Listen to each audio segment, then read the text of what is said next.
Hi students, welcome to Chennai AS Academy.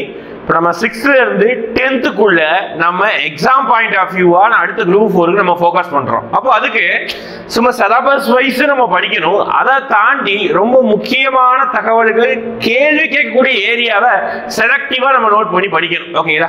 அதுக்காக நம்ம என்ன செய்யறோம், நம்ம தரப்புல இருந்து என்ன செய்யறோம் அப்படி பார்த்தீங்கன்னா, நம்ம ஸ்கூல் புக்ல உங்களுக்கு தெரியுமா அப்படி சொல்லிட்டு பாக்ஸா அங்க பாக்ஸ் ரெடி கொடுத்துருப்பாங்க. பாக்ஸ் ரெடி கொடுத்தாலே உங்களுக்கு தெரியும் ஸ்கூல் புக் படிச்சவங்களுக்கு. அதெல்லாம் ரொம்ப முக்கியமான பாயிண்ட். இப்போ நம்ம என்ன பண்றோம் அப்படின்னா 6th ல இருந்து 10th வரைக்கும் மொத்தமான உங்களுக்கு தெரியுமா உடைய பாக்ஸ், அதாவது டு யூ நோ உடைய பாக்ஸ் வந்து நம்ம என்ன பண்றோம்னா கம்பைல் பண்ணி ஒன் லைனரா பைலிங்குவலா ரெடி பண்ணிருக்கேன். ஓகேங்களா? மேல தமிழ் கீழே இங்கிலீஷ் சொல்லிட்டு ஆன்சர் அதான் ஒன் லைனரா ரெடி பண்ணிருக்கேன். இன்னைக்கு நம்ம வீடியோல இந்த டிஸ்கஷனா இதை மட்டும் பார்க்காம அது சம்பந்தமான எக்ஸ்ட்ரா பாயிண்ட்ஸையும் பார்க்கறோம். 6th மட்டும் டைமா பார்க்க போறோம். ஓகேங்களா? அடுத்தடுத்த வீடியோக்கு நம்ம 7th 8th பெருசா போக நம்ம வீடியோஸ் ஸ்ப்ளிட் பண்ணிக்கலாம். ஓகேங்களா? ரைட். இப்போ இதோட பார்க்கறதோட நோக்கம் என்னன்னா, இதெல்லாம் ரொம்ப இம்பார்ட்டன்ட் பாயிண்ட்ஸ். இதை சுத்தி தான் எல்லா கேள்விகளுமே அமையும். நான் சொல்லும் போதே சொல்றேன், இதெல்லாம் ப்ரீவியஸ் இயர் கேள்வி கேட்டிருக்காங்கன்னு சொல்லிட்டு நான் சொல்றேன். ஓகே, அதாவது வீடியோ ஸ்கிப் பண்ணாம ஃபுல்லா பாருங்க. சும்மா ஏனோதானோ பார்க்கறோம் அப்படின்னு சொல்லி பார்க்காதீங்க. இதோடைய இதோடைய பிடிஎஃப், ஓகே, இதோடைய பிடிஎஃப் மெட்டீரியல் நான் உங்களுக்கு நம்மளுடைய ஃப்ரீ டெஸ்ட் பேட்ச்க்கான டெலிகிராம் சேனலை நான் உங்களுக்கு ஃபார்வர்ட் பண்றேன். ஓகேங்களா? CAA ஃப்ரீ டெஸ்ட் பேட்ச், அதாவது குரூப் 4 படை வீரர்கள் அப்படின்னு சொல்லிட்டு ஒரு டெஸ்ட் பேட்ச் வந்து நம்ம ஆல்ரெடி வந்து போயிட்டு இருக்குது, மாற்றம் டெஸ்ட் பேட்ச் சொல்லிட்டு. அதோடைய டெலிகிராம் சேனலோட லிங்க் நான் கீழே கொடுக்குறேன். அதுல வந்து நீங்க இந்த வீடியோவை டவுன்லோட் பண்ணிக்கோங்க. வீடியோவை கொஞ்சம் கவனிச்சுக்கோங்க. சரிங்களா? வீடியோட PDF. நெக்ஸ்ட் ஃபர்ஸ்ட் பார்க்கலாமா? இந்தியாவை இனங்களின் அருங்காட்சியகம் என கூறியவர் யார் அப்படிங்கிறாங்க. V.S. ஸ்மித். அதாவது கூட்டோட்ட எத்னாலஜிக்கல் மியூசியம். இந்தியா வந்து ஒரு நிறைய இனங்கள் இருக்கிறதுனால இது இனங்களுடைய அருங்காட்சியகம் மியூசியம் அப்படின்னு சொன்னது யாருன்னு கேட்கிறாங்க. V.S. ஸ்மித். இவரு வெளிநாட்டை சேர்ந்த ஒரு பெரிய வரலாற்று ஆசிரியர். இதே பாயிண்ட நீங்க தமிழ்ல என்ன கொடுத்திருப்பாங்க, 10th தமிழ்ல என்ன கொடுத்திருப்பாங்கன்னா, இந்தியாவை இனங்கள் சொல்றாங்களா, மொழிகளின் அருங்காட்சியகம் அப்படின்னு சொல்லியிருப்பாரு. யாரு? இந்தியாவை மொழிகளின் அருங்காட்சியகம். இவர் சொன்னது இனங்களின் அருங்காட்சியகம். யார் சார் சொன்னா அப்படின்னா அகத்தியலிங்கம் சொல்லியிருப்பாரு. இது வந்து 10th புக்ல கொடுத்திருக்கக்கூடிய ஒரு point. Okay, Agathialingam. Okay, first point முடிஞ்சதா? இனங்களின் அப்படின்னா V.S. ஸ்மித், மொழிகள் அப்படி வந்து அகத்தியலிங்கம். அடுத்து செகண்ட் பாயிண்ட் ரொம்ப முக்கியம். இது one of the previous year question. Okay, நான் சொல்லக்கூடிய எல்லா விஷயங்களையும் நான் எது ப்ரீவியஸ் இயர் கேட்டிருக்காங்க நான் சொல்லிடுறேன். டிஸ்கவரி ஆஃப் இந்தியா என்ற புக்கோடைய ஆசிரியர் யார் அப்படிங்கிறாங்க. ஜவஹர்லால் நேரு. ஓகேங்களா? ஜவஹர்லால் நேரு. ஓகே, யார் சார் ஜவஹர்லால் நேரு? எல்லாருக்கும் தெரிஞ்சதுதான். இந்தியாவுடைய நாட்டின் முதல் பிரதமர். இவர் வந்து அந்த காலத்துல இண்டிபெண்டன்ஸ் அப்புறம் முழுதும் அதுக்கப்புறமும் நிறைய புத்தகத்தை ரிலீஸ் பண்ணிருக்காரு. அதுல ரொம்ப முக்கியமானது டிஸ்கவரி ஆஃப் இந்தியா. இது ஒரு ஸ்லோகனை வந்து அவர் மென்ஷன் பண்ணிருக்காரு. அது நம்ம நிறைய ப்ராவர்பா கேள்விப்பட்டிருப்போம். அதாவது வேற்றுமையில் ஒற்றுமை, யூனிட்டி இன் ஸ்ட்ரெங்த். அந்த பாயிண்ட், அந்த வார்த்தையை வந்து இவர் தான் வந்து பயன்படுத்தினாரு. இந்த புக்கில் தான் பயன்படுத்திட்டு. அதான் அடுத்த பாயிண்ட் பாருங்க. இந்தியா வேற்றுமையில் ஒற்றுமை உள்ள நாடு என்பது எந்த நூலில் இடம்பெற்றுள்ளது அப்படிங்கிறாங்க. டிஸ்கவரி ஆஃப் இந்தியா என்ற நூலில் இடம்பெற்றுள்ளது. யூனிட்டி இன் டைவர்சிட்டி. அப்ப क्वेश्चन எப்படி கேக்குறான், நமக்கு previous year क्वेश्चन இதுதான். ஓகேங்களா? இது கேட்டது இல்ல, ஆனா previous year क्वेश्चन இந்த பாயிண்ட். ஓகே, இந்த எப்படி கேக்குறா அப்படினா unity in diversity word mentioned in which of the following books அப்படினு சொல்லிட்டு கேள்வி கேக்குறான். ஓகேங்களா? வேற்றுமையில் ஒற்றுமை என்ற வார்த்தை எந்த புத்தகத்தில் இடம்பெற்றுள்ளது? முடிஞ்சு போச்சா? அதாவது டிஸ்கவரி ஆஃப் இந்தியா புக்ல யார் சொன்னது, யார் எழுதினது அப்படினா ஜவஹர்லால் நேரு. ஓகேங்களா? ரைட். அடுத்து பாருங்க. அடுத்து ரொம்ப முக்கியமானது, நம் நாட்டுடைய மிக பேரரசர் அப்படி சொல்லக்கூடியவர்கள் ஒரு சில பேர் தான். அதுல மெயினானது அசோகர் அப்படின்னு சொல்லுவாங்க, கேள்விப்பட்டிருப்பீங்க. ஓகேங்களா? அசோகர் அவர் வந்து ஒரு கட்டத்தில் நிறைய போர் புரிந்து கிட்டத்தட்ட முக்கால்வாசி இந்தியாவை கைப்பற்றிய பிறகு ஒரு நாட்டில் ஒரு போர் புரிந்தார். அந்த போருக்கு அப்புறம் அவர் இனிமேல் போரே புரியக்கூடாதுன்னு சொல்லிட்டு அவருடைய மனசை மாத்திக்கிட்டார். ஓகேங்களா? ஏன் சார் அப்படி அப்படின்னா, அந்த போர் நிறைய உயிரிழப்புகள், நிறைய சேதாரங்கள், நிறைய பேரோட கை கால்கள் துண்டிக்கப்பட்டது எல்லாத்தையும் பார்த்ததுக்கு அவருடைய மனசை மாத்திக்கிட்டு என்ன பண்ற, இனிமேல் போர் புரிய போட முடியாது, எல்லாருடையும் அமைதியான முறையில வந்து நம்ம பண்ண போறோம் அப்படின்னு சொல்லிட்டு தம்மா அப்படிங்கிற ஒரு பிராகிருத சொல்லை வந்து இதை அறிமுகப்படுத்தினாரு. தம்மா அப்படிங்கிறதா பிராகிருத சொல்லு, தர்மா அப்படின்னா ஒரு சமஸ்கிருத சொல்லு. ஓகேங்களா? இது ரெண்டுக்கும் என்ன அர்த்தம் அப்படின்னு பார்த்தீங்கன்னா அறநெறி, மாரல் அப்படிதான் அர்த்தம். இதை யார் அதிகமா பயன்படுத்தினா அப்படின்னு பார்த்தீங்கன்னா நம்மளுடைய அசோகா. ஓகே, அவர் தான் வந்து அதிகமா பயன்படுத்தினாரு. யார் இவர் அப்படின்னா மௌரிய பேரரசர். ஓகே, மௌரிய பேரரசர், மௌரிய வம்சத்தை சேர்ந்த ஒரு மிகப்பெரிய அரசர். கால்நடைகளுக்காக அனிமல்ஸ்க்காக வந்து ஹாஸ்பிட்டல் கட்டினாரு. ஓகேங்களா, அதுக்கப்புறம் பார்த்தீங்கன்னா நம்மளுடைய மிகப்பெரிய கல்வெட்டுகள், அசோகர் தூண் கல்வெட்டுகளை கட்டியிருந்தாரு. நம்ம அசோகர் சின்னமே எங்கிருந்து எடுக்கப்பட்டதுதான், அந்த கல்வெட்டுல இருந்து எடுக்கப்பட்டது. ஓகேங்களா, இப்ப தம்மா அப்படின்னு கேட்டா பிராகிருத சொல்லுது, தர்மா அப்படின்னா சமஸ்கிருத சொல்லு. ஓகேங்களா, அதே மாதிரி அசோகர் வந்து புத்த மதத்தை தழுவிருப்பார். புத்த மதத்திற்கான 3வது பௌத்த மாநாடு நடத்தியது யாருன்னு கேட்பாங்க, அசோகர் தான். சரிங்களா, பாடலிபுத்திரால. அடுத்து இது ரொம்ப முக்கியமானதுதான். ஓகே, கேள்வி கேட்கலாம். இனிமேல் தீப்பெட்டியை பயன்படுத்தாமல் நெருப்பை உருவாக்கும் பழக்கம் உள்ள கிராமம் இன்னைக்கும், அதுக்கு அடுத்தது கிடையாது, இன்றளவு 2023 ஓகே 21ஆம் நூற்றாண்டுல எவ்வளவோ டெக்னாலஜி வளர்ந்த காலத்திலையும் தீப்பெட்டியே பயன்படுத்தாம அந்த 2 கல்லையும் உரசி இன்றளவு நெருப்பை உண்டாக்கக்கூடிய கிராமம் இருக்கக்கூடிய மாவட்டம் எதுன்னு கேட்கிறாங்க, நீலகிரி. ஓகே, அங்க இருக்கக்கூடிய பழங்குடியின மக்கள், படுகரின மக்கள், தோடரின மக்கள் தான் என்ன பண்றாங்க, தீப்பெட்டி பயன்படுத்தாம 2 கல்லை உரசி நெருப்பை தான் உருவாக்குறாங்களாமா. ஓகேவா, இந்த காலத்திலையும் அது ஒரு பாயிண்டா சொல்றாங்க. அடுத்து ஏஎஸ்ஐ, ரொம்ப முக்கியமானதுப்பா. ஆர்கியாலஜிக்கல் சர்வே ஆஃப் இந்தியா, இந்திய தொல்லியல் துறை தொடங்கப்பட்ட ஆண்டு. இது ரொம்ப கேள்வி கேட்டக்கூடிய ப்ரீவியஸ், இதுவும் இந்த பாயிண்ட் ரொம்ப கேள்வி கேட்டிருக்காங்க. யூனிட் 8 டாபிக்காவும் இதை நம்ம பார்க்கலாம். ஓகே, யூனிட் 8 படிச்சவங்க இது தெரியும். 1861 இது வந்து இந்தியா லெவலுக்கு ஏஎஸ்ஐ. இது என்ன சார் அப்படின்னா, இந்தியாவில் இருக்கக்கூடிய தொல்லியல் தலங்கள் எல்லாரும் யார்கிட்ட தான், யாரோட கண்ட்ரோல் இருக்குன்னா இவருடைய கண்ட்ரோல் தான் இருக்கும். ஃபார் எக்ஸாம்பிள் வந்து நம்ம வேலூருடைய கோட்டை இருக்கா, வேலூர் கோட்டை, அந்த வேலூர் கோட்டையை சுற்றி பார்த்தீங்கன்னா வேலி கம்பிகள் இருக்கும். அந்த வேலி கம்பிகளுக்கு நடுவுல ஒரு ரவுண்ட் மாதிரி போட்டு ஏஎஸ்ஐ கொடுத்துருப்பாங்க. அப்ப என்ன, வேலூர் கோட்டை யாருடைய கண்ட்ரோல் இருக்குது, நம்மளுடைய ஏஎஸ்ஐ கண்ட்ரோல் இருக்குது. Okay, archaeological survey of India. இது யார் சார் உருவாக்கணும் அப்படின்னா, இதோட ஃபவுண்டர், இதோடைய முதல் சர்வேயர், நில அளவையாளர் அப்படி சொல்றது யாரு அப்படின்னு பாத்தீங்கன்னா அலெக்சாண்டர் கன்னிகம். இவர் தான் உருவாக்குறாரு. இதோடைய தலைமையகம் புது டெல்லியில இருக்குது. ஓகேடா, முதல் நிலவளவையாளர் அப்படின்னா இதை நிறுவியவர் யாருங்க கேட்பாங்க, அலெக்சாண்டர் கன்னிகம். இவர் நிறைய அகழ்வாராய்ச்சிகளை பண்ணியிருக்காரு. ஓகே, அதே மாதிரி தமிழ்நாடு சார்பாக தமிழ்நாடு ஆர்கியாலஜிக்கல் சர்வே டிபார்ட்மெண்ட் எப்பொழுது உருவாக்கப்படுது கேட்பாங்க, 1967. 100 வருஷம் டிஃபரன்ஸ். ஓகேவா, இந்தியாவுக்கு ஆர்கியாலஜி சர்வே ஆஃப் இந்தியா கொண்டு வந்தது 861. தமிழ்நாடு அகழ்வாராய்ச்சி துறை கொண்டு வரப்பட்டது 1961. சரிங்களா, நியூ டெல்லி தலைமையகம். அடுத்து இதுல இருந்து ஹிஸ்டரி வந்து 6th புக்னால பேசிக்கான தகவல் மட்டும் தான் இருக்கும். ஓகே, வரலாறு அப்படிங்கிற வார்த்தை எந்த சொல்லில் இருந்து பெறப்பட்டது அப்படின்னு சொல்றாங்க, ஹிஸ்டோரியா அப்படிங்கிற ஒரு கிரேக்க வேர்டு. ஓகே, கிரேக்க வேர்டு அப்படிங்கிற வார்த்தையிலிருந்து பெறப்பட்டது. நம்ம டெஸ்ட் பேட்ச்லயே பாலிட்டி படிக்கும் போது நம்ம என்ன பார்த்திருப்போம் அப்படின்னு பார்த்தீங்கன்னா, அந்த ரிபப்ளிக், டெமோக்ரசி இந்த மாதிரி வார்த்தை தான் எந்த மொழியிலிருந்து பெறப்பட்டது நான் டிஸ்கஷன்லேயே சொல்லியிருப்பேன். 10th ஸ்கூல் புக்ல மென்ஷன் பண்ணப்பட்டது. ஜியோகிராஃபியில மான்சூன் அப்படிங்கிற வார்த்தை எந்த மொழியிலிருந்து பெறப்பட்டது, அரபிக் மொழியிலிருந்து, இதெல்லாம் சொல்லியிருப்போம். அதே மாதிரி ரொம்ப வரலாற்று சரி நம்ம சப்ஜெக்ட் ரீதியாக தொடர்பான ஒரு சில முக்கியமான வார்த்தைகள் எந்த மொழியிலிருந்து, அதுக்கு என்ன அர்த்தம் அப்படின்னு சொல்லிட்டு பார்த்து வச்சுக்கோம். சரிங்களா, இப்போ வரலாறு அப்படின்னா கிரேக்க சொல்லிருந்து பெறப்பட்டது. கிரீக் வேர்டு ஹிஸ்டோரியா அப்படின்னா என்ன சார் அப்படின்னா, விசாரிப்பதன் மூலமாக கற்றுக்கொள்ளுது. ஓகே, என்ன உன்னோட ஹிஸ்டரி தெரிஞ்சுக்கணும் அப்படின்னா என்ன செய்வேன், ஓகேங்களா, நீ யாரு, எங்க இருந்து வர, உங்க அப்பா என்ன பண்றாரு, ஓகே, உங்க தாத்தா எவ்வளவு நிலாண்டு வச்சிருந்தாரு கேட்கிறமா, விசாரிக்கிறதன் மூலமாக உன்னைய பற்றி தெரிந்து கொள்ளுது. இதுதான். ஓகே, அதுக்கு பேர் தான் ஹிஸ்டரி. அதோடைய பொருள் என்ன, ஹிஸ்டரி விசாரிப்பதன் மூலம் கற்றல், லேர்னிங் பை என்கொயரி அப்படின்னு சொல்றாங்க. அடுத்து குகையில் வாழ கற்றுக்கொண்ட மனிதர்கள் இருந்த இடம் அப்படின்னு சொல்றாங்க, பிரான்சில் உள்ள லாஸ்காஸ். இதெல்லாம் வந்து மனிதனுடைய பரிமாண வளர்ச்சி அந்த ஒரு டாபிக்ல வரும். ஓகே, ரொம்ப முக்கியமானது. இதை ஓரளவுக்கு அப்படியே ஃப்ளோரா பார்த்துக்கோங்க. சரி, குகையில் வாழ மனிதர்கள், பிரான்சில் லாஸ்காஸ். அடுத்து இறந்தவர்களை புதைக்கும் பழக்கம் கொண்ட மனிதர்கள். அதாவது மனிதனுடைய நாகரிக வளர்ச்சி எப்படி இருக்கும்னா, ஃபர்ஸ்ட் தொடக்காலத்துல அவங்களுக்கு தெரியும் குரங்கிலிருந்து தான் மனிதன் வளர்ந்தான். ஓகேங்களா, ஒரு ஆப்பிரிக்கா நாட்டுல ஒரு சிம்பன்சி குரங்கு 2 குட்டி போட்டது. அதுல ஒரு குட்டி அப்படியே சிம்பன்சி குட்டி, இன்னொரு குட்டி தான் மனுஷ குட்டி. இதுதான் வந்து நம்ம தியரியாவே பேசுறோம். அந்த மனுஷ குட்டி தான் நாட்கள் போக போக போக அவருடைய பரிமாண வளர்ச்சி அடைந்து நம்ம இப்ப எல்லாருமே என்ன ஆயிருக்கோம், மனிதனாக மாறி இருக்கோம். அப்ப அந்த மனிதனும் அவருடைய நாகரிகம் மாற மாற என்ன செய்ய, ஒரு விஷயம் ஃபர்ஸ்ட் தான் இறந்தவர்களை அப்படி இப்படியே போட்டு போயிடுவான், நாடோடியா வாழ்வான், அப்படி இப்படி நடந்து போவான், சட்டை அணிய மாட்டான், எங்க உணவு இருக்குதோ அங்க சாப்பிடுவான், எங்க படுக்கணும் தோணுதோ அங்க படுத்து தூங்கிடுவான், சூரியன் உதிக்க நேரத்துல எந்திப்பா, சூரியன் மர நேரத்துல அவன் பாட்டு படுத்து ஓய்வு எடுக்க ஆரம்பிச்சிடும். இப்படிதான் வந்து காலங்கள் போயிட்டு இருக்குது. ஓகே, ஒரு கட்டத்துல இறந்தவர்கள் தான் அப்படி இப்படியே போட்டு போயிடுவான். ஏன் இறந்தா எதுக்கு இறந்தா யோசிக்க மாட்டான். ஆனா பின் நாட்களை கொஞ்சம் நாகரிகமாக ஆக இறந்தவர்களை ஒரு இடத்துல குழி தோண்டி புதைத்து அவன் வந்து என்ன யோசிக்க ஆரம்பிச்சான், ஏன் இவன் இறந்தாங்க, ஓகே, இறந்து மீண்டும் மறுபிறவியாக நம்ம கூட வரணும் அப்படின்றதுக்காக அவன் புதைக்கும் வழக்கத்தை கொண்டு. அப்ப அந்த புதைக்கும் வழக்கத்தை கட்டிடத்தை உருவாக்கிய மனிதர்கள் யாருன்னு கேட்டாங்கன்னா குரோமேக்னான்ஸ் அப்படின்னு. இதெல்லாம் மனிதர்களை பிரிக்கக்கூடிய வகைகள். நீங்க படிச்சிருப்பீங்க, homo sapiens, homo erectus, Neanderthal, இதெல்லாம் மனிதர்களுடைய பெயர்கள் பரிணாம வளர்ச்சியை பொறுத்து. ஓகேங்களா, அதுதான் வந்து பாத்தீங்கன்னா நம்முடைய குரோமேக்னான்ஸ் சிறந்தவர்களை புதைக்கும் வழக்கம். அடுத்து பாருங்க, மனிதர்கள் பரிணாம வளர்ச்சி அடைந்த கதையை அறிய உதவுவது எது?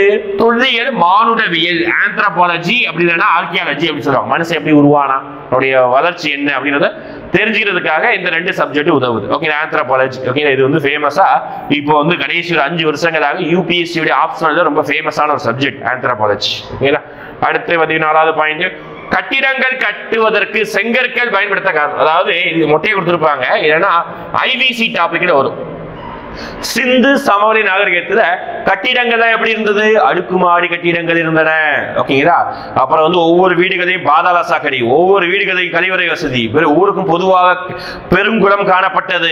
ஓகேங்களா, நிறைய விஷயம் இருந்தது கட்டிடங்கள் தான். இப்போ 5000 வருஷத்துக்கு முன்னாடி அவ்வளவு மாடி வீட்டுல இருந்தாங்க. இதெல்லாம் சாத்தியப்பட்டிருக்கேன், இருந்திருக்காங்களே. ஓகேங்களா, அப்போ அந்த செங்கல் பயன்படுத்துற செங்கல், சுட்ட செங்கற்கள் பயன்படுத்துறாங்க. எதுக்காக பயன்படுத்துறாங்க அப்படின்னு கேட்கிறாங்க.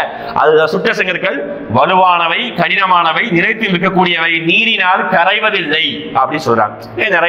நிறைய தண்ணீர் பட்டா கரையாத சுட்ட செங்கற்கள் நம்ம பயன்படுத்துற செங்கற்கள் தான் அங்கேயும் பயன்படுத்துறாங்க. சரிங்களா, அப்போ இதே மாதிரி இன்னொரு விஷயம் சொல்லிருப்பாங்கன்னா, அந்த பெருங்குளம் சொன்னோம்னா நம்மளோட தெப்பகுளம் இருக்கு, அதுதான் பெருங்குளம்.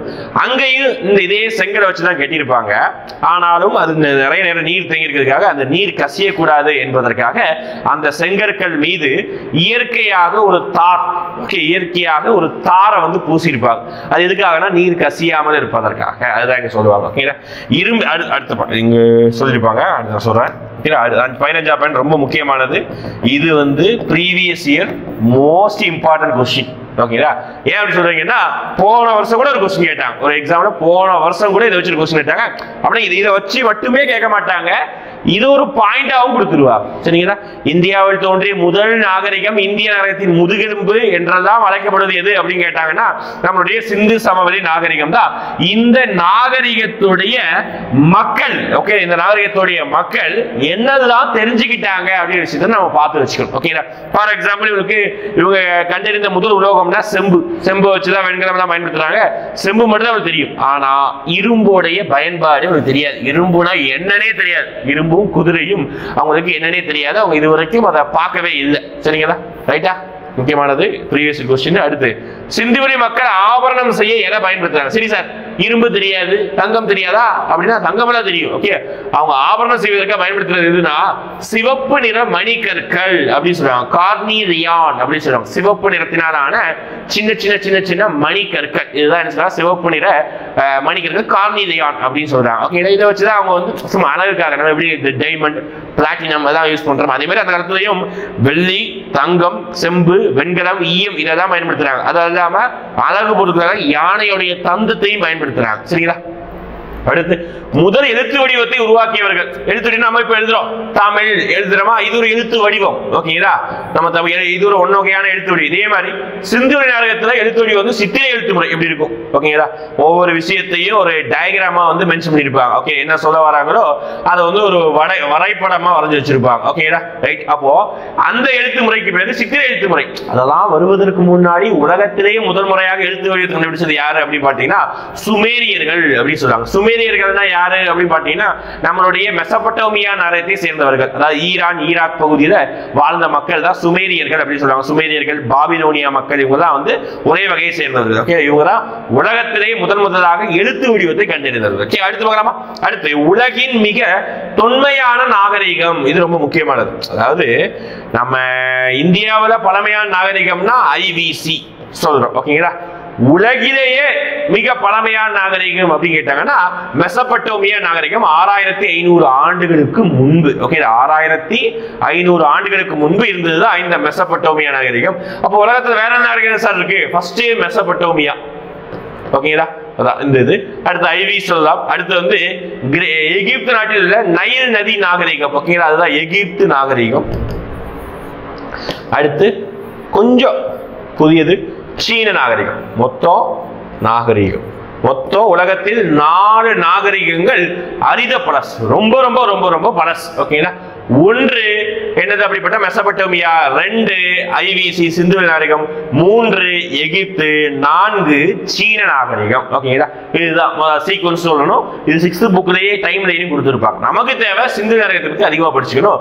சிந்து நாகரிகத்திற்கும் மெசபடோ நாகரிகமும் சமகாலத்தை சேர்ந்தது. அதனால 2 பேரும் வணிக தொடர்பை பெற்றிருந்தார்கள். ஓகே, அது தெரிஞ்சுக்கணும். அடுத்து பாருங்க, அடுத்து தமிழ்நாட்டுடைய சங்ககாலம் பார்க்கும்பொழுது ஒவ்வொரு ஊரையும் ஒரு நிக்நேம் சொல்லி அழைக்கிறாங்க. ஓகே, துறைமுக நகரம் எதுன்னு கேட்டாங்கன்னா பூம்புகார், அப்படின்னா புகார் அப்படின்னு சொல்லுவாங்க. ஓகே, அடுத்து வணிக நகரம், பிசினஸ் நடந்துகிட்டே இருக்கும், ராப்பகலா ஓடிக்கிட்டே இருக்கும், நாலங்காடி அல்லங்காடி நிறைய அங்காடிகள் தான் இருக்கும். எங்க? மதுரை தூங்கா நகரம். ஓகேடா.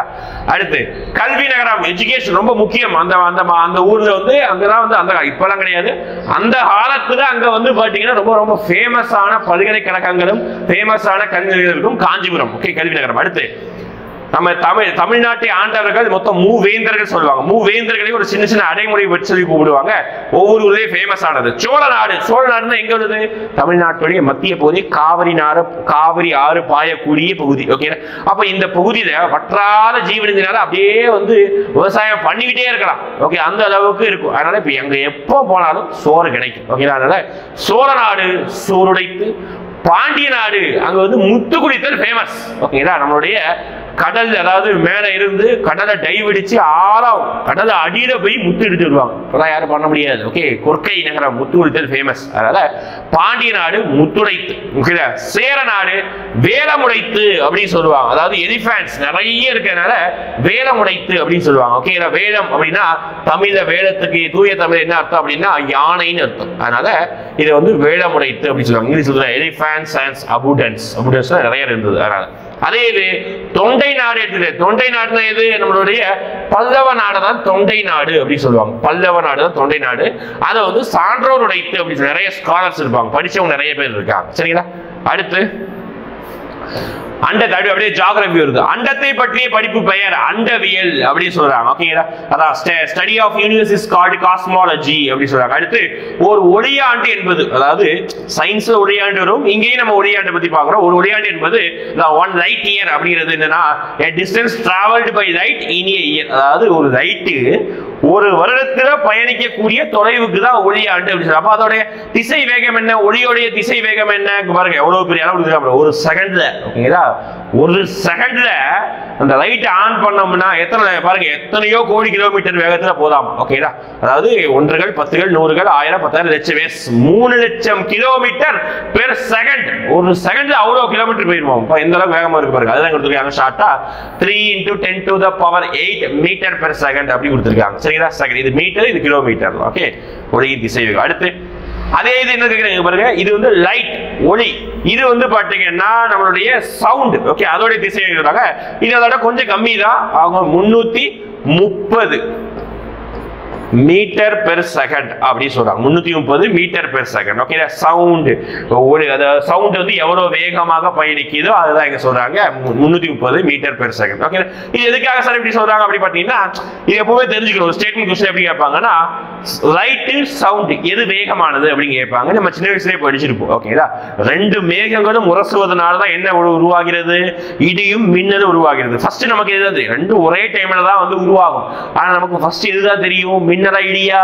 எல்லாரும் தெரிஞ்சதுதான், மின்னல் தான் ஃபர்ஸ்ட் தெரியும். நம்ம வீட்டுக்குள்ள சொல்லுவாங்க, ஏய் மின்னல் அடிக்குது, அடுத்து இடி விடும் அப்படி சொல்லுவாங்கல்ல, அதே தான் இங்கேயும். ஓகேங்களா, ஏன் அப்படின்னா 2 மேகம் உரசும் பொழுது உருவாகக்கூடிய எலக்ட்ரான்ஸ்னால உருவாகக்கூடிய அந்த வெளிச்சம் சவுண்ட்ல ஃபர்ஸ்ட் நம்ம கண்ணுக்கு தெரியுது, வெளிச்சம் தெரியுது, அதுக்கப்புறம் தான் தெரியுது. ஏன் அப்படின்னா லைட் தானே வந்து வேகமா பயணம் செய்யுது, அதனால அங்க வானத்துல இருந்து நமக்கு தெரிய வந்துருது.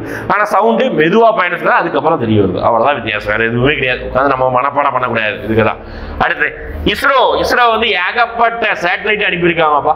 ஓகேவா, அது நம்ம முக்கியமானதை பாக்குறோம். இஸ்ரோ வந்து ரீசெண்டா சந்திராயன் 3 அனுப்புனாங்க. ஓகேங்களா, சந்திராயன் 1 2 3 எல்லாமே தெரிஞ்சு வச்சுக்கணும்.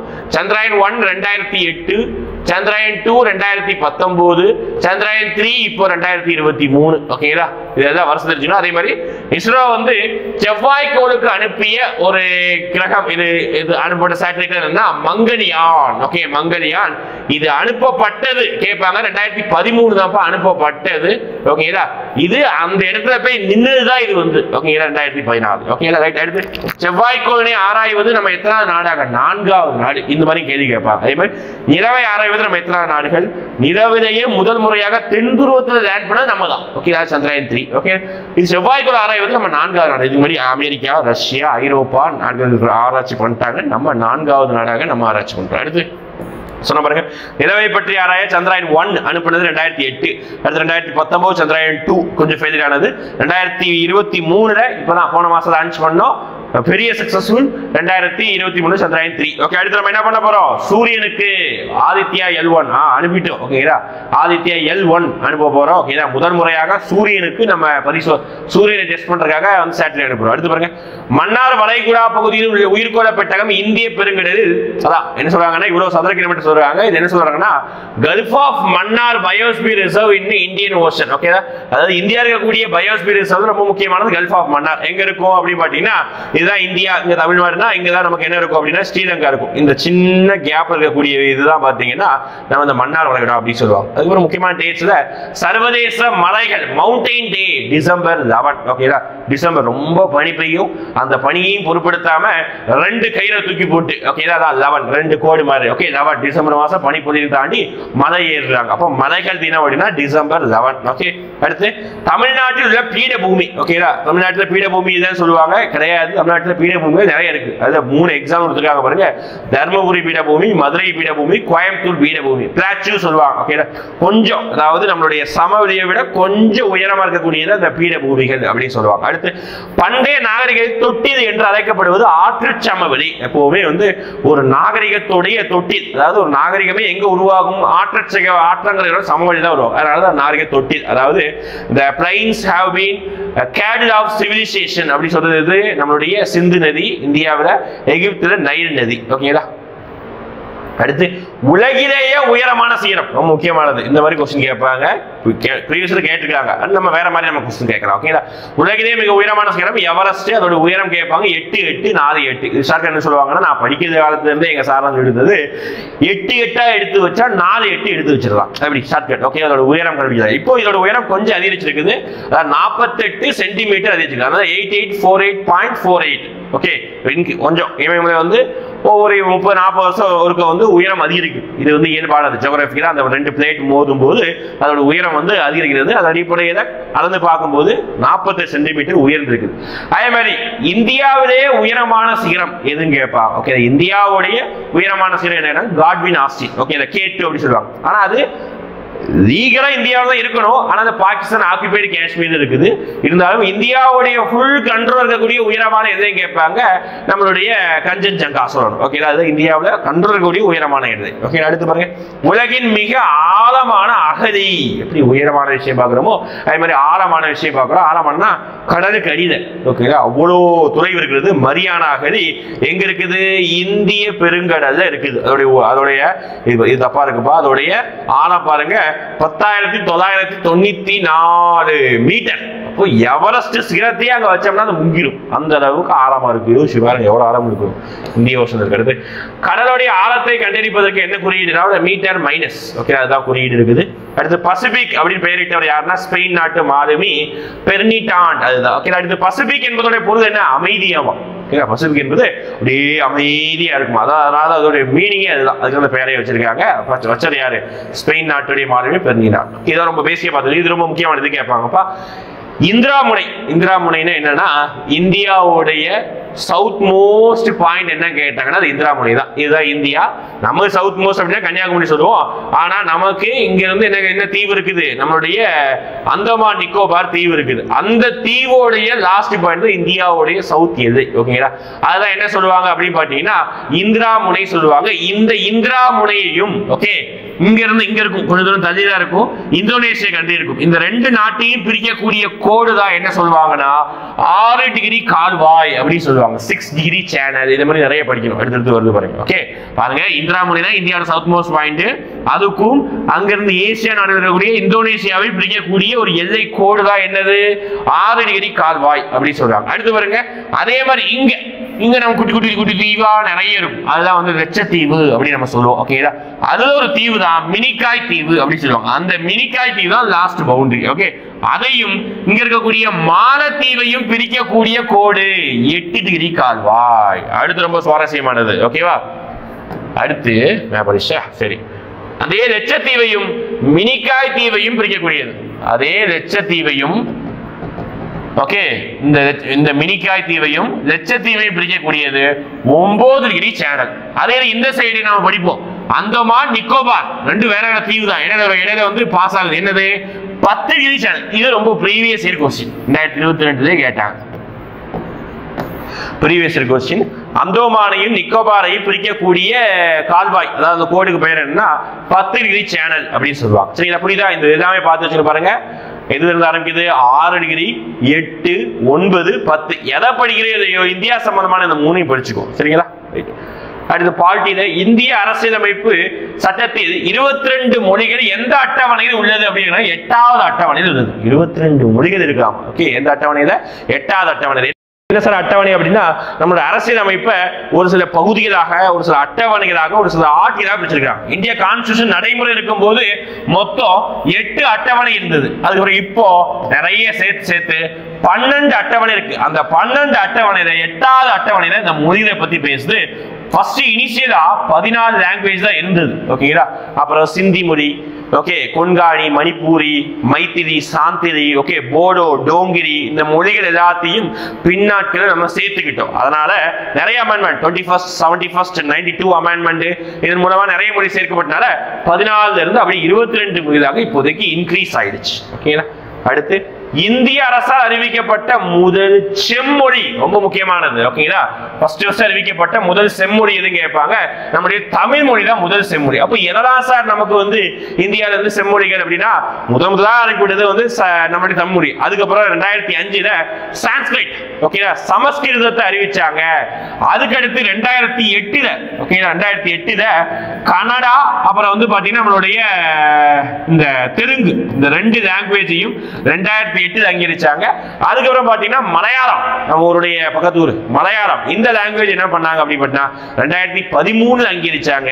அப்புறம் லாஸ்டா ஒடியா லாங்குவேஜ் ரீசெண்டா அங்கீகரிச்சாங்க. ஓகே, இதுதான் மொத்தம் 6 லாங்குவேஜ். எல்லாம் சொல்லணும், தமிழ் ஃபர்ஸ்ட், 2வது சமஸ்கிருதம், 3வது 4வது ஒரே வருஷத்துல கன்னடா, தெலுங்கு, அடுத்து மலையாளம், அடுத்து வந்து ஒடிசா லாங்குவேஜ், அதான் ஒரியா லாங்குவேஜ். ஓகேங்களா, மொத்தம் 6 மறக்கவே கூடாது. இதெல்லாம் செம்மொழி. செம்மொழினா என்ன சார் அப்படின்னா, இது ரொம்ப தொன்மையான மொழி. ஓகேங்களா, நல்ல வந்து செழுமை மிகுந்த மொழி, அதுதான் செம்மை மொழி அப்படின்னு சொல்றாங்க. தமிழ் ஃபர்ஸ்ட் யோசிச்சு பாருங்க. அப்ப பாருங்க 10 வருஷம் முன்னாடி இருந்திருக்குன்னு சொல்லிட்டு, அப்புறம் தான் சமஸ்கிருதத்துக்கு. அடுத்து பாருங்க, அதே மாதிரி அடுத்த ஒரு சுவாரஸ்யமான விஷயம் பாருங்க. இதுவரை கண்டுபிடிக்கப்பட்ட கல்வெட்டுகள்ல 60% கல்வெட்டு தமிழ்நாட்டை அடைச்சிருக்காங்க. இந்தியாவில் கல்வெட்டு எத்தனை கல்வெட்டு அடைச்சிருக்கோம், ஆனா மொத்த கவுண்ட் பண்ணும்போது 60% தமிழ்நாட்டில் தான் கிடைச்சிருக்காங்க. அடுத்து பாருங்க, இந்தியாவில் மிக அதிக மழை பெறும் பகுதி மேகாலயா, மவுண்ட் சிண்ட்ரம் சொல்லுவாங்க. மழையோடைய அளவு என்ன? 1141 சென்டிமீட்டர் மழை பெய்யுது. ஓகே, சென்னை எடுத்து பார்த்தீங்கன்னா ஒரு 120, 130 தான் பெய்யும். ஆனா மவுண்ட் சிண்ட்ரம்ல அவ்வளவு மழை பெஞ்சு வருஷத்துக்கு 1141 சென்டிமீட்டர் மழை பெய்யுது. இந்தியாவுடைய சராசரி மழைப்பொழிவு என்ன கேட்பாங்க? 118 சென்டிமீட்டர் இந்தியாவுடைய சராசரி மழைப்பொழிவு. Okay, mount syndrome. Okay, right. அடுத்து இந்தியாவில் அதே மாதிரி அதிகமா மழை பெற பகுதி மாதிரி குறைவான மழை பெறும் பகுதி ராஜஸ்தான்ல ஜெய்சால்மர், அந்த பகுதி தான் குறைவான மழை பெறும் பகுதி சொல்லுவாங்க. அப்படியே இந்த எண்டு. ஓகே, இது அந்த எண்டு, இது இந்த எண்டு. அடுத்து 2 நிலப்பரப்புகளை பிரிக்கக்கூடிய அல்லது இணைக்கக்கூடிய பகுதிக்கு பெயர் என்ன அப்படின்னா நிலச்சந்தி அப்படி சொல்லுவாங்க. குறுகி நிலப்பகுதி நிலச்சந்தி. ஓகே, இதெல்லாம் பேசிக்கானது. ஓகே, அது வந்து ரொம்ப ரொம்ப முக்கியமானது. மனிதன் முதலாக கண்டுபிடிக்கப்பட்ட உலோகம், உபயோகப்படுத்தப்பட்ட உலோகம் செம்பு. ஓகே, காப்பர் தான் முதலாக கண்டுபிடிக்கப்பட்ட உலோகம். அடுத்து அதாவது ஆப்பிரிக்காவின் காந்தி அப்படி சொல்லக்கூடிய அளவுக்கு போராடின நெல்சன் மண்டேலா, தென்னாப்பிரிக்காவின் இனவெறிக்கு முடிவு கட்டியவர் நெல்சன் மண்டேலா 27 ஆண்டுகள் சிறையில் இருந்து 1990 தான் விடுதலையானார் நெல்சன் மண்டேலா. சரிங்களா, அடுத்த மாநிலத்தில் ஒவ்வொரு மாநிலத்தில் புகழ்பெற்ற நடனங்களை பார்க்க போறோம். ஓகேங்களா, ஃபர்ஸ்ட் தமிழ்நாட்டில் நம்ம ஊர்ல ஆட்டத்துக்கு பஞ்சமே கிடையாது. ஓகே, கரகாட்டம், ஒயிலாட்டம், கும்மி, தெருக்கூத்து, பொம்மலாட்டம், புலியாட்டம், போராட்டம், தப்பாட்டம், எத்தனையோ ஆட்டங்கள் தமிழ்நாட்டில் இருக்குது. தமிழ்நாட்டில் இருந்து சொன்ன கேட்டானே ஈஸியா போட்டுருவீங்க. அடுத்த ஊர் பார்க்கணும், கேரளா மாநிலத்தில் தெய்யம், மோகினி ஆட்டம் ரொம்ப முக்கியமானது. ஓகேங்களா, கேரளாவில் தெய்யம், மோகினி ஆட்டம் ரொம்ப முக்கியமானது. அடுத்து பஞ்சாப்ல பங்காரா, பஞ்சாப் பங்க். ஓகே, ஞாபகம் வச்சுக்கணும், பங்காரா. அடுத்து குஜராத்ல கேள்விப்பட்டிருப்பீங்க. ஓகே, ஒன்னு கார்பா, இன்னொன்னு தாண்டியா. ஓகே, பாட்டு கேள்விப்பட்டிருக்கீங்க, தாண்டியா ஆட்டம் ஆட, அந்த பாட்டு. ஓகே, குஜராத் கார்பா ஒண்ணு, அடுத்து தாண்டியா ஒண்ணு. அடுத்து ராஜஸ்தான்ல கல்பேலியா, அடுத்து குமர். ஓகே, ராஜஸ்தான். அடுத்து உத்தரப்பிரதேசத்துல ராசலீலா, சோலியா. அசாம்ல பிஹு. Okay, right.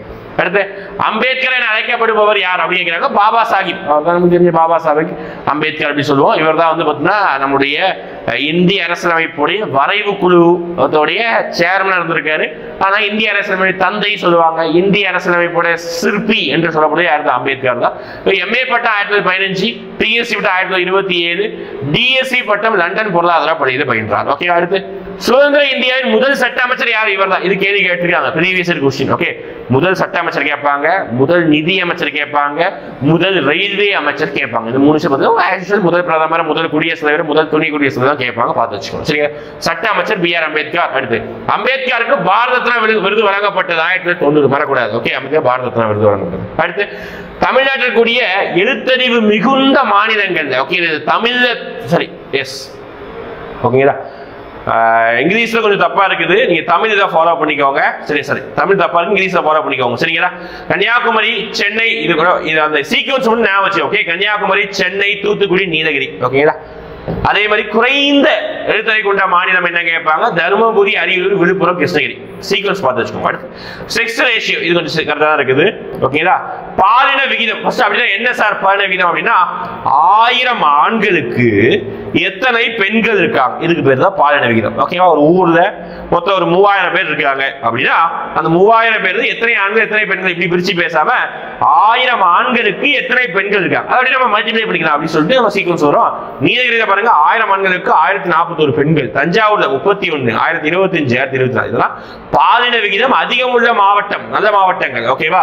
பாலின விகிதம் கம்மியா இருந்த அந்த மாவட்டங்கள்ல பெண்களுக்கு எதிரான படுகொலை அதிகமாக நடக்குது. ஓகே. அந்த பெண் குழந்தை விரும்ப மாட்டேங்கிறாங்க, செலவு அதிகமாக சொல்லிட்டு பாருங்க.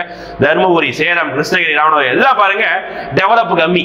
எந்த ஊர்ல தான் வந்து செக்ஷன் நல்லா இருக்காங்கன்னா டெவலப் அதிகமா இருக்கும். கேள்விப்பட்டிருக்கீங்க. நீலகிரி மலைப்பகுதி பரவாயில்ல, தஞ்சாவூர், நாகப்பட்டினம், தூத்துக்குடி தான் நல்லா டெவலப். ஓகேவா. அதே மாதிரி தான் இங்கேயும். அடுத்து நடன மாது என்று கூறப்படுகின்ற வெண்கலத்தான சிறிய பெண் சிலை எங்கு கிடைத்தது? மொஹஞ்சதாரோவில் கிடைத்தது. சிந்து நாகரிகத்துல அகழ்வாராய்ச்சி செய்யும் போது நிறைய ஆதாரங்கள் கிடைச்சது. அதுல நடன மங்கியோட சிலை, இன்னொன்று பூசாரி அரசனுடைய சிலை, 2 சிலை எங்க கிடைச்சிருக்குன்னா மொஹஞ்சதாரோவில் கிடைச்சிருக்கும். ஓகேங்களா. அடுத்து கேவிடி, அதே வந்து நம்மளுடைய சிந்து நாகரிகத்துல கேவிடி அப்படின்னு சொல்லி ஊர் பேர் சொல்லுவாங்க. கொற்கை, வஞ்சி, தொண்டி. இந்த ஊர் பேரு கேவிடி காம்ப்ளெக்ஸ் எங்க கிடைக்கப்பட்டது அப்படின்னா நம்ம சிந்து நாகரிகத்தில் கிடைக்கப்பட்டது. அடுத்து மனிதர்களும் அவர்களின் வாழ்விடங்களும் அப்படி சொல்றாங்க. எங்கெங்க இந்த மக்கள், இந்த வகையான மக்கள் எங்கெங்க வாழ்ந்தாங்க? ஓகே. ஆஸ்ட்ரலோபேத்திஸ் ஈஸ்ட் ஆப்பிரிக்கா, அதாவது கிழக்கு ஆப்பிரிக்கா. ஹோமோ ஹெபிலிஸ் தென் Africa. Homo erectus Africa, Asia. Neanderthal Eurasia. Cro-Magnons France. Peking மனிதன் ரொம்ப முக்கியமானது சைனா. Homo செபியன்ஸ் Africa. ஓகேங்களா. அதே மாதிரி பார்த்தீங்கன்னா ஹெல்டன்பர்க் அப்படிங்கிற மக்கள் வந்து வெள்ளை இன மக்கள் லண்டன்ல இருக்காங்க. ஓகேங்களா. இது வந்து பார்த்தீங்கன்னா ஃபர்ஸ்ட் டைம் முடிஞ்சது. நம்ம அடுத்த வீடியோக்கள்ல நம்ம வந்து சயின்ஸ் பார்த்துட்டு அதுக்கப்புறம் நம்ம என்ன பண்ணலாம், சயின்ஸ் டீச் பண்ணுவார் செப்பரேட்டா. இது நம்ம அடுத்து என்ன பண்ணலாம் அப்படின்னா செகண்ட் டைம் பார்க்கலாம். ஓகே. அடுத்தடுத்த வீடியோக்கள்ல இதே மாதிரி ஃபோக்கஸ் பண்ணலாம். குரூப் 4க்காக தமிழையும் அடுத்தடுத்து ஃபோக்கஸ் பண்ணலாம். தேங்க்யூ.